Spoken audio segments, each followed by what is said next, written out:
بصوا يا بنات، في الفيديو ده انا هوفر لكم فلوس كتير جدا جدا جدا بدل ما بتجروا ورا العروض وبتجيبوا حاجات غريبه ما بتجيبش اي نتيجه لبشرتكم. انا هقول لك منتجات بتجيب نتيجه رهيبه لبشرتك واحسن من اللي انت اساسا بتتخيليها. كل منتج معمول بمكونات قويه جدا حلوه جدا، هقول لك عليها النهارده وهقول لك ازاي تختاري صح لبشرتك. كل منتج بيحل مشكله ايه، لان في حاجات كويسه جدا جدا انت مش شايفاها خالص وبتجري ورا العروض وبتبوظي حاجز البشره وبتدمري حاجز البشره، في الاخر يطلع حبوب كتير قوي قوي. فتابعي الفيديو للاخر عشان تعرفي انت محتاجه ايه بالظبط وتجيبي المنتج اللي انت محتاجاه بالظبط يحل المشكله. هتلاقي نفسك والله استعملي بعد كده اي حاجه عادي، المهم تحل المشكله بتاعتك والنتيجه بتاعتك بتبان خلال اسبوعين بالظبط، وكمان في حاجات اقل من اسبوعين هقول لك عليها. فيلا بينا نبتدي الفيديو. انت لو اول مره تشوفيني شرفتيني ونورتيني. معاكي ياسمين. انا بيصعب عليا البنات اللي بتقعد تصرف فلوس قد كده عشان توحد من بشرتها، عشان تفتح بشرتها، علشان تشيل اكسده بشرتها، عشان تشيل البقع البنيه في بشرتها، عشان تشيل غمقان الرقبه، عشان تشيل الغمقان حوالين الفم. كل ده بتقعدي تصرفي فلوس قد كده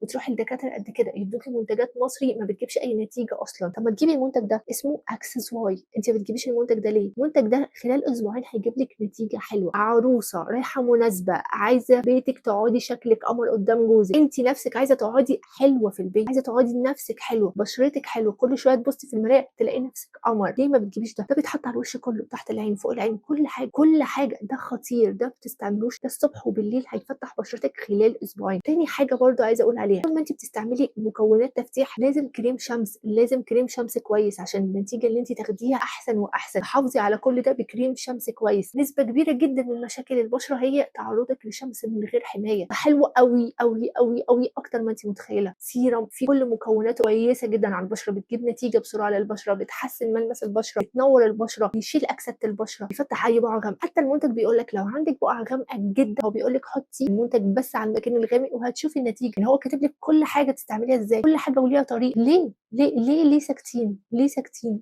ده حلو قوي، ده كوري يجنن. ودي الصفحه اللي انا بشتري منها وواثقه في المنتجات بتاعتها اصليه، عشان ما تجيبيش من بره وتقولي ما جابش نتيجه. تمام. الكريم ده بسمع عنه اساطير، تمام، بس هو مهمته حاجتين بالظبط: بيرطب تحت العين كويس قوي، ما يزودش خطوط تحت العين، وبيفتح الهالات اللي تحت العين حتى لو كانت وراثيه. انت ليه ما بتجيبيش ده؟ ده من احلى الكريمات اللي بترطب تحت العين. لو انت عندك جفاف وعندك زي ما بيقولوا ايه حفره كده تحت العين، زي ما انا عندي تجويف كده، لازم نرطب المنطقه دي كويس قوي، لان من علامات الجمال اللي تحت عينك ما فيهوش ولا خط. بصي انا جربت كل الكريمات، اغلى الكريمات واحسن الكريمات، انا ما لقيتش احلى من الكريم ده.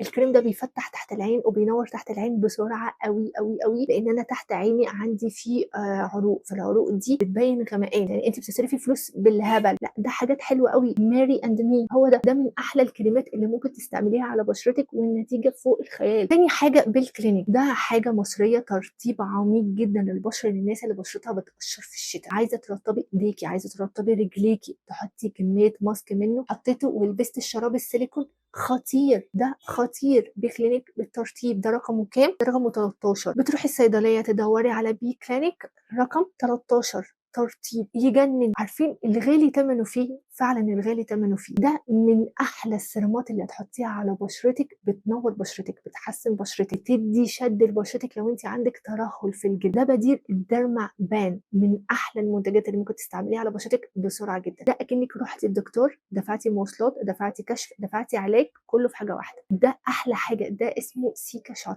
ده مهدي، ده فيه سيكا وفيه سانتيلا. ده فيه عباره عن ابر دقيقه جدا اصغر من المسام، بتعمل وغز في بشرتك. الوغز ده بتدي اشاره للمخ انه يزود الكولاجين في المنطقه دي، يشد الجلد، يزود كل الفيتامين، يجري الدوره الدمويه في المنطقه دي اكتر، يرمم الخلايا اكتر، يجدد الخلايا في المنطقه دي. عملت فيديو من اكتر من شهر، هو ده صوره الفيديو، اتكلمت على الاثنين دول. في نفس الوغز بتاع الابر بتاع بديل الديرما بان، قوي جدا كمان، وحاطينه اقوى بكتير، فكان بيوجعني جدا جدا في الاول. وبعد كده بشرتي خدت عليه، النتيجه بانت بعد اسبوعين. النتيجه عبقريه. انا مش هرمي حاجه جبتها استحاله، فبستعمل كل حاجه جبتها. مع الوقت بشرتي اتعودت على الشكشكه دي وما بقتش احس بالوجع خالص. يعني تالت او رابع مره كل يوم بيشد البشره، حلوه قوي قوي قوي. انا مش عارفه انتوا ماسكين في ده ليه. ده تحت العين، يعني انت عايزه تشدي تحت العينك، عايزه تشيلي الخطوط والتجاعيد تحت العين، بتجيبي ده. انا عن نفسي تجيبي ده مره، بتشيلي الخطوط والتجاعيد تحت عينك بشكل مش طبيعي، بشكل مش طبيعي. ممكن تستعمليه مره واحده بس، يعني جيبي ده مره واحده في حياتك، جيبيه ده مع ده، لان طبعا الريتينول بينشف البشره. ده ريتينول شوت، ده برده فيه شكشكه بس بسيطه، مش هتحسي بحاجه يعني. فده مع ده بقى تخيلوا،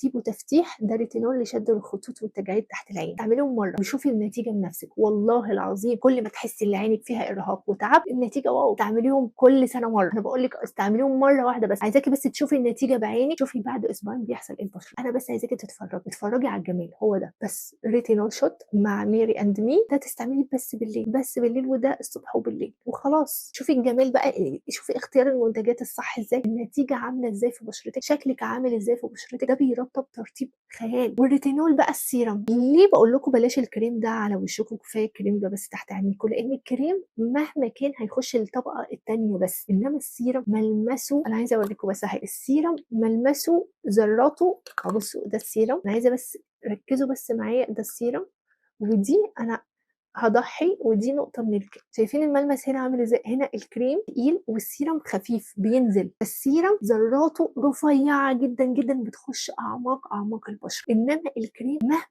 مهما كان هيوصل للطبقة التانية بس، تحت العين الطبقة رقيقة جدًا، فهتحسي بالنتيجة بسرعة لإنها تبقى طبقتين بس، طبقتين خفاف جدًا، فالنتيجة هتكون سريعة جدًا، جدًا. مهما كان ده حطيتيه هنا مش هيجيب نتيجة زي السيرم بتاعه ده، السيرم ناعم أكتر، بصوا السيرم ناعم أكتر مهما بيخش أعماق البشرة وأحسن بكتير. أنا بس عايزة أوريكم قدام عينيكم عشان تتعلموا، تعرفوا أنتم تشتروا إيه وما تشتروش إيه. فالكريم ده على طول باقول لكم اللي تحت عينيكم، وما تسمعوش الهبد اللي بيحصل على الإنترنت. يا جماعة مش كل حاجة تشوفوها على الإنترنت الناس بتعملها تبقى دي حقيقة، ذاكروا المنتج. أنا قبل ما أشتري أي حاجة باقعد أذاكرها، باقعد أشوف الشركة، باخش المكونات، أذاكر كويس أوي قبل أي حاجة. أنا بس قدامكم عايزة أوريكم، بصوا أنا مش شايفة غير من الكاميرا، شايفة السيرم عامل إزاي وشايفة الكريم، وما اتحركش من مكاني، لإن الكريم ده ما ينفعش، الكريم ده ما ينفعش لكل الوش خالص، السيرم ينفع لكل وش، هتاخدي نتيجة أروع بكتير وأحسن بكتير، وتشيلي الخطوط والتجاعيد أسرع بكتير. أحط بس كده عشان إحنا دلوقتي بالليل، أحط على إيدي كلها أهو، باعمل كده عشان برضه يترمي. عشان كده باقول لكم دايمًا هاتوا الحاجات دي مرة واحدة، مش لازم على طول، والله النتيجة فظيعة في المنتجات الكورية. في ستات عندها تهدُّل في الخدود، ده ساعات ما بيكونش تهدُّل في الخدود، ممكن يكون تهدُّل في الجلد. التهدُّل العضلات ده صعب جدًا، لازم تعملي له derma stamp كتير أوي، عشان لمّا الجلد بيشد العضلة معاه. أنتِ لو عندِك تهدُّل في الخدود من الجلد مثلًا، الجلد مدلدل شوية، عندِك تهدُّل بسيط، ده هيرفع وشِّك، ده هيشد وشِّك. بالستات اللي بيقعدوا يبعتوا لي علشان عندهم تهدُّل بعد سن ال40، ده من أروع الحاجات اللي هيشد وشِّك بسرعة، أكنِّك عملتِ لوشِّك وش تاني خالص. ده الحاجات من ساعة ما استعملتها أنا قدامكم أنا وشي متغيّر، كل حاجة حتى باجيبها باستعملها قدامكم، الحاجات دي حلوة. تاني حاجة الناس بقى اللي بتقعد تتكلم على السيرم ده، السيرم ده من أروع الحاجات اللي ممكن تشوفوها في حياتكم كلها. بجد والله، ده 60% مكوناته على قتل البكتيريا اللي بتسبب أي حبوب أو أي مشاكل على سطح البشرة، وفي نفس الوقت مواد بتهدي البشرة زي النيسيراميد، وكمان مكونات كتير أوي بتفتح البشرة وبتهدي البشرة. ده لما بيظهر لي بس حبوب باستعمله عشان الحبوب دي تطلع على الوش وتروح بسرعة. بيساعد بقى لو أنتِ بقى قبل ما تطلع لِك الحبوب أصلًا، لو أنتِ بشرتِك معرضة للحبوب، عايزة الحبوب دي ما تطلعلكيش طول السنة، هاتي السيرم ده، استعمليه في الوقت اللي هتحسي فيه قبل البريود، استعمليه بعد التقشير، استعمليه يا ستي بعد ما بتعملي ديرما بان لبشرتِك أو ديرما ستامب أو ديرما رول أيًا كان. حاسة أي منتج هيطلع لِك حبوب استعمليه الأول، وبعد كده حطي أي منتج هيطلع لِك حبوب، خايفة يطلع لِك حبوب، الحبوب دي مش هتطلع. السيرم ده أنا بُصّي أنا باستعمله بس عند اللزوم، يعني عند اللزوم، أنا وشي فيه أي حبوب بالشكل ده ما بيسيبش الآثار اللي بتاعة الحبوب،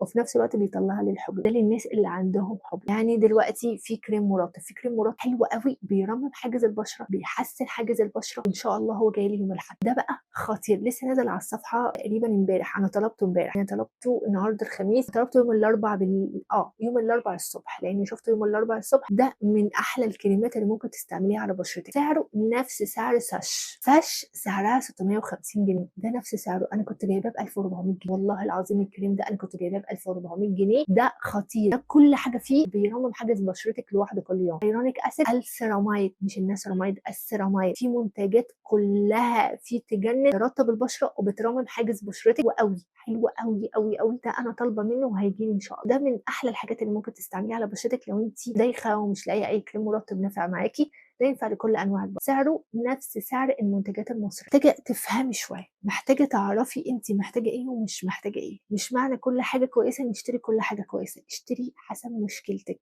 حرام تصرفي فلوسِك على الأرض. وبكده لو عجبكم الفيديو اعملوا لايك للفيديو واشتراك في القناة وفعلوا الجرس عشان يوصلكوا أي فيديو جديد، وأي سؤال اكتبوا لي تحت في الكومنت. باي.